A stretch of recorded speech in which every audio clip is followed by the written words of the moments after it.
Assalamualaikum warahmatullahi wabarakatuh. Innal hamdalillah nahmaduhu wa nasta'inuhu wa nastaghfiruh wa na'udzu billahi min shururi anfusina wa min sayyiati a'malina may yahdihillahu fala mudilla lahu wa may yudlilhu fala hadiya lahu. Asyhadu an la ilaha illallah wahdahu la syarika lah wa asyhadu anna Muhammadan 'abduhu wa rasuluh la nabiyya ba'dah.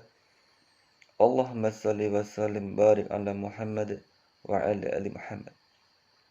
Qala Rasulullah sallallahu alaihi wasallam ahfus syawari bawa'ful liha. Teman-teman yang dimuliakan oleh Allah Subhanahu wa taala, marilah kita senantiasa untuk memanjatkan puji dan syukur kita atas kehadirat Allah Subhanahu wa taala, atas rahmat dan hidayahnya kita semuanya masih diberikan umur yang panjang, nikmat kesehatan yang luar biasa, dan nikmat-nikmat yang lain yang kita tidak mampu untuk menghitungnya. Marilah kita bersolawat atas Nabi kita Nabi Muhammad Sallallahu Alaihi Wasallam.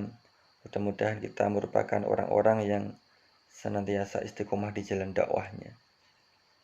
Teman-teman yang dimuliakan oleh Allah Subhanahu wa taala, kali ini saya akan mengambil tema tentang jenggot ya teman-teman semuanya.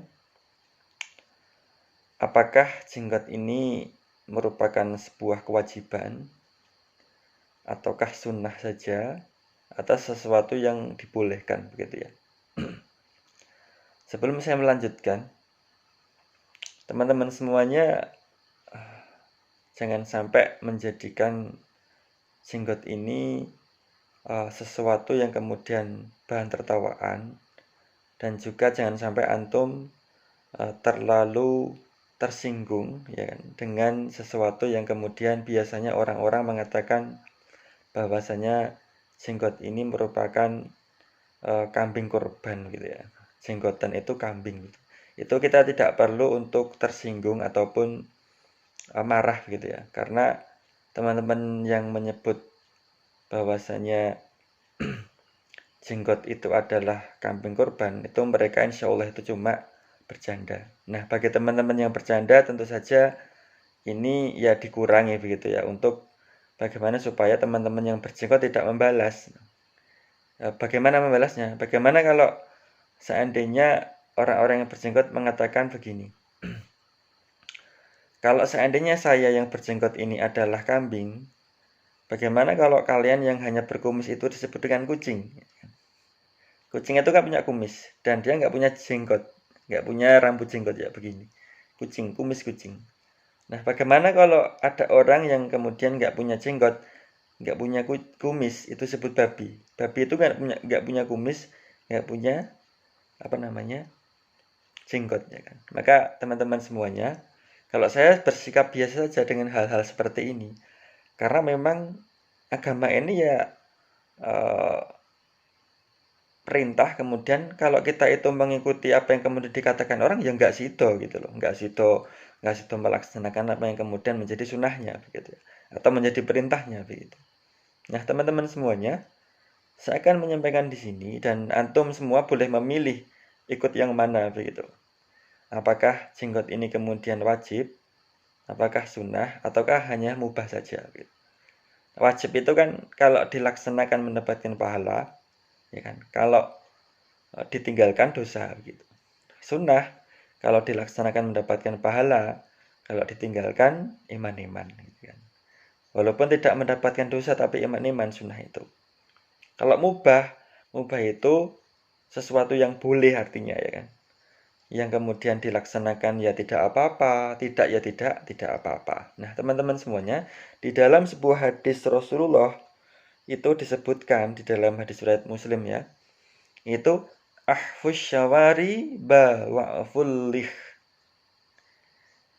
Potonglah pendek kumis ya kan, dan biarkanlah atau peliharalah jenggot. Nah, saya sebenarnya tidak memelihara begitu ya, karena ketika agak panjang saya potong dan hanya terlihat tipis di sini. Nah, teman-teman semuanya, ini hadis Rasulullah. Jadi kalau teman-teman kemudian ini ngerti, tahu gitu ya. Nah, kita belajar ilmu tentang Islam gitu, maka oh orang yang berjenggot itu tentu ternyata ada dalilnya gitu. Jadi tidak serta-merta mereka itu jenggotan saja. Tapi memang ada orang yang kemudian jenggotan gitu aja karena hobi sampai berewokan. Itu karena hobi.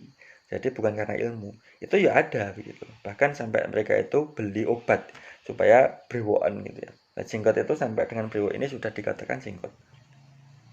Nah, teman-teman semuanya tidak perlu mendebatkan jenggot ya. Karena ya itu tadi ya kan.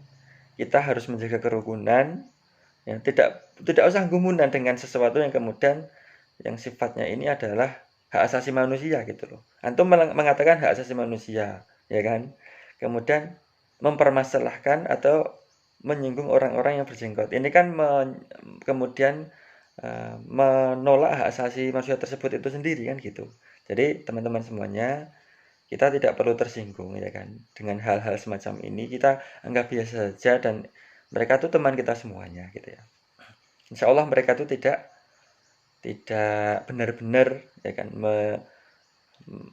membuli gitu. Mereka hanya bercanda. Dan kita pun yang berjenggot tidak perlu membuli mereka yang tidak berjenggot. Orang anti kumis sih, berkumis sih kucing atau tidak berkumis dan tidak berjenggot itu babi. Tidak harus seperti itu atau anjing begitu, tidak boleh seperti itu ya, biarkan saja. Nah, teman-teman semuanya, bagaimana hukumnya? Ada 3 jenis wajib, ya kan? Itu berdasarkan hadis Rasulullah gitu ya.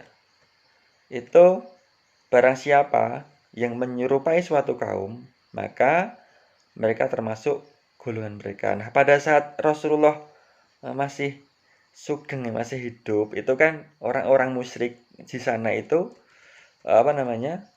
suka ini memanjangkan kumisnya. Ya. Nah, agar berbeda, maka Rasulullah menyuruh kaum muslimin untuk memanjangkan jenggotnya agar tidak sama begitu. Agar tidak sama dengan orang-orang musyrik. Berbedalah kalian dengan orang-orang Majusi dan orang-orang musyrik. Jadi teman-teman semuanya, ini adalah dalil di mana mewajibkan memelihara jenggot gitu ya. Nah, teman-teman semua, itu adalah dalil yang pertama. Nah, boleh diambil, boleh tidak. Kalau saya tidak, saya mengambil sunnahnya ya. Yang kedua itu memelihara sunnah. Itu berdasarkan hadis Rasulullah. Potong pendek kumis ya kan, dan peliharalah jenggot. Nah, ini tadi yang saya sampaikan di mukadimah saya, itu tentang himbauan atau nasihat Rasulullah untuk memotong kumis ya kan, memendekkan kumis dan memelihara jenggot gitu. Ini pembahasannya agak panjang teman-teman, tapi tidak cukup gitu.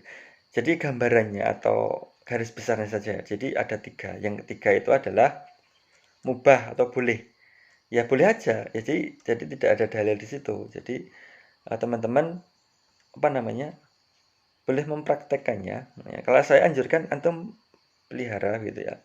Kecuali kalau antum mengikuti kegiatan pemerintah yang tidak boleh ya nggak pakai nggak apa-apa gitu kan.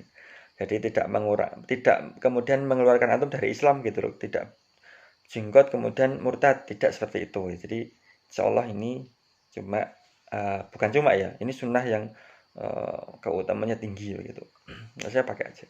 Nah, teman-teman semua, selain 3 hal itu, kenapa kita itu memelihara jenggot itu ada manfaatnya itu. Yang pertama itu mengurangi risiko alergi.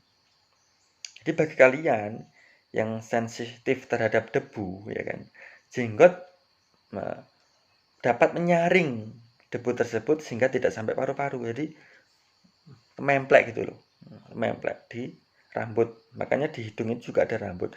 Maka kan membantu. Jadi sebelum masuk hidung debu lewat sini memplek di jenggot kita dan bisa dibersihkan gitu loh. Yang kedua, memperlambat keriput, ya kan? Memperlambat keriput. Jenggot dapat melindungi wajah dari paparan langsung sinar matahari yang dapat membuat kulit menjadi keriput. Ini yang kedua manfaatnya. Yang ketiga mencegah jerawat. Yang keempat mencegah serangan asma. Yang kelima melembabkan kulit dan mendapatkan pahala. Yang memelihara jenggot itu sunnah hukumnya. Sunnah hukumnya ini saya mengambil keyakinan saya ini adalah sunnah memelihara jenggot itu. Teman-teman semuanya, demikian tadi ya kultum dari saya. Jadi kita tidak perlu mendebatkan sesuatu yang tidak penting di dalam kehidupan kita, dalam keislaman kita. Yang penting adalah kewajiban antum laksanakan, baru membahas yang lain. Sholat wajib antum bagaimana, puasa wajib antum bagaimana, ya kan? Bagaimana antum menuhankan Allah, apakah sudah layak antum mempertuhankan Allah, tidak menyamakan dengan makhluk, kan begitu. Demikian kultum saya hari ini, pagi ini ya, yang belum sholat subuh, segera sholat subuh, ya kan? Subhanakallahumma bihamdika asyhadu an la ilaha illa anta astaghfiruka wa atubu ilaik. Assalamualaikum warahmatullahi wabarakatuh.